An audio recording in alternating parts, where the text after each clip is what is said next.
வருஷத்து நாமத்துக்கு மகிமையுண்டாவதாக. ஆண்டவராகிய இயேசு கிறிஸ்துவினுடைய பெரிதான கிருபையினால இந்த நாளில தேவ சமூகத்துல நாம நிற்கும்படி தேவன் பாராட்டின இந்த இரக்கத்திற்காய் கர்த்தரை நான் ஸ்தோத்திரிக்கிறேன். கடந்த நாட்களில நம்ம பார்த்தோம். கிருபை ஒரு மனுஷனை விசேஷித்தவனா ஆக்குது. 2வது கிருபை ஒரு மனிதனை அழிவிலிருந்து மீட்கிறது.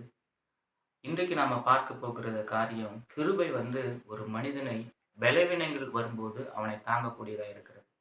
கிருபை என்பது ஒரு மனிதனுக்கு கிடைக்கும்போது, அந்த மனுஷனுடைய வாழ்க்கையில பலவீனம் எப்பல்லாம் வருதோ, அவனை இந்த பலவீனத்திலிருந்து தாங்கக்கூடியதா இருக்கிறது. இதுக்கு உதாரணமான வேத வசனத்தை ஒரு வசனத்தை நம்ம பார்க்கும்பொழுது, அப்போஸ்தலனாகிய பவுல் 2 கொரிந்தியருக்கு எழுதின நிருபம் 12ஆம் அதிகாரத்துல 9வது வசனத்தை நம்ம வாசிக்கிற பொழுது, அதற்கு அவர், "என் கிருபை உனக்கு போதும். பலவீனத்திலே என் பலன் பூரணமாய் விளங்கும்" என்றார். ஆகையால் கிறிஸ்துவின் வல்லமை என்மேல் தங்கும்படி என் பலவீனங்களை குறித்து நான் மிகவும் சந்தோஷமாய் மேன்மை பாராட்டுவேன்.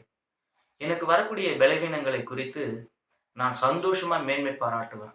ஏன் அப்படின்னா, கர்த்தருடைய கிருபை எனக்கு போதும் அப்படின்னு சொல்லப்பட்டிருக்கிறது அப்படின்னு சொல்லி அப்போஸ்தலன் பவுல் சொல்றார்.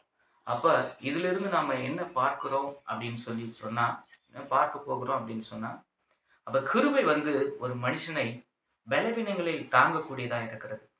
பலவீனம் வரும்போது, சோதனைகள் வரும்போது, பாடுகள் வரும்போது, இன்னும் நிறைய காரியங்கள் ஒரு மனிதனுக்கு அகைன்ஸ்டாய் வரும்பொழுது, எல்லாவற்றையும் அந்த கிருபை என்பது அதை தாங்கி, அதிலிருந்து நாம தப்பித்துக் கொள்வதற்கு வழி செய்யக்கூடியதா இருக்கிறது.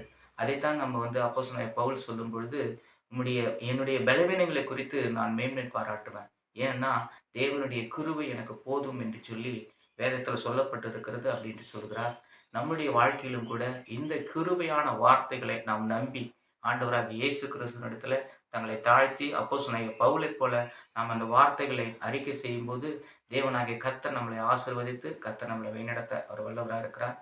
ஒரு ஜெபத்தை நாம ஜெபித்து இந்த தியான பகுதியை நிறைவு செய்யலாம். ஸ்தோத்திரிக்கிறோம் இயேசப்பா, உம்மை துதிக்கிறோம். மேலே வானத்திலும் தாழ பூமியிலும் சகல அதிகாரம் உடையவரே, உம்மை ஸ்தோத்திரிக்கிறோம். இந்த நாளில உம்முடைய கிருபை எங்களுக்கு ஆண்டவரே, எங்களுடைய பலவீனங்களில் எங்களை தாங்குகிறது அப்படின்னு வேதம் சொல்லுகிறது. இந்த நாளில் உம்முடைய கிருபை எங்களுக்கு போதுமானதா இருக்கிறதுக்காய் ஸ்தோத்திரம். இதை கேட்கிற பார்க்கிற ஒவ்வொருவருடைய வாழ்க்கையிலும் உம்முடைய கிருபை இறங்கும்படியாய் இந்த வேலையை நாங்கள் ஒப்பு கொடுத்து நாங்கள் செபிக்கிறோம் தகப்பனே. பரிசுத்த ஆவியானவருடைய ஆளுகைக்கு சித்தத்துக்கு எங்களை தாழ்த்தி அர்ப்பணிக்கிறோம். இயேசு கிறிஸ்து நாமத்தில் ஜெபிக்கிறோம் எங்கள் ஜீவனுள்ள நல்ல பிதாவே. ஆமென்.